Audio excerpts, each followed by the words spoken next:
Disney has given us the live-action versions of many of their animated films in recent years, but in a way, Beauty and the Beast feels like the riskiest of them all so far. Though 26 years old, Beauty and the Beast is still much more recent than other films Disney has done this with, and many can clearly remember growing up during the film's initial release, an explosion in popularity, and would be quite upset if this new version isn't handled well.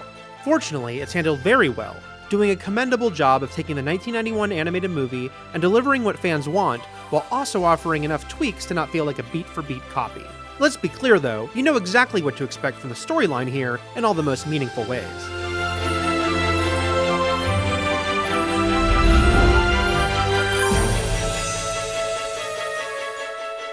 As in the original, the Beast, here played by Dan Stevens, is a prince transformed by a curse into a monster as punishment for his vain, casually cruel actions, while Belle, played by Emma Watson, is the book-loving local girl looking for more than her small village can provide.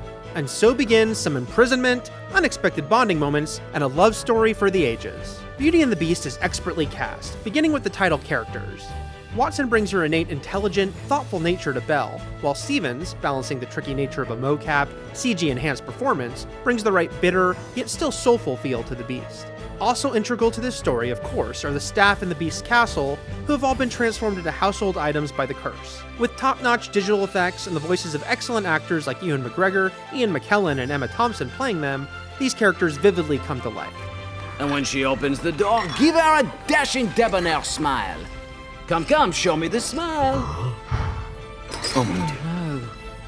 The scene stealers in many ways, though, are Luke Evans and Josh Gad as Gaston and LeFou. Gad is a proven commodity when it comes to musical comedy and gives a wonderfully energetic performance, but Evans is a big surprise, showing off much more wit than his work in films like The Hobbit ever hinted at. There are expansions and alterations from the animated film along the way, including learning more about both Belle and the Beast's parents and how it helps shape who these two kindred spirits are. While the story's fantastical elements can never make it truly feel realistic, these touches certainly help to ground and flesh out the characters in some key areas. As for the musical numbers, they are by and large great, with Bill Condon, the director of Chicago and Dreamgirls, proving to be an excellent choice to guide the film. While still quite fun, Be Our Guest unfortunately suffers a bit from a disconnect between the human Watson and the CG characters performing for her. The showstopper instead is reserved for the aforementioned pairing of Evans and Gad, whose rousing rendition of the song Gaston thrills, and led to the biggest applause at the press screening I attended. Hearts like Gaston, hearts like Gaston, who's much more than the sum of his parts like Gaston. As a specimen, yes, an intimidating like Gaston. Unfortunately, the handful of new songs, written by original composer Alan Menken alongside Tim Rice, who replaces the late Howard Ashman as lyricist, are a bit on the lackluster side. While it doesn't rise to the heights of last year's tremendous version of The Jungle Book, Beauty and the Beast is far from the artistic misfire of Alice in Wonderland when it comes to Disney's current love of turning their animated films into live action.